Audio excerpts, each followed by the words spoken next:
Hi అండి, అందరికీ నమస్తే. ఈరోజు ఖత్తర్లోని మదీనా ఖలీఫా అనే ఏరియాలోకి వచ్చాను. ఇక్కడ ఐరన్ కబోస్ కోసం వచ్చామండి.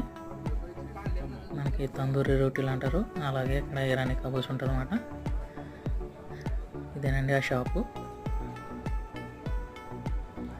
అలాగే పక్కన ఉన్న చికెన్ షాపులు కూడా చూడండి. ఇక్కడ మనకి అన్నీ దొరుకుతాయి. బాయిలర్, నాటుకోడి, పుంజు, ఫారం కోడి మొత్తం అన్నీ ఉంటాయి అన్నమాట. పవర్. అలాగే మన ఛానల్ని సబ్స్క్రైబ్ కూడా చేసుకోండి. Thank you. బాయ్.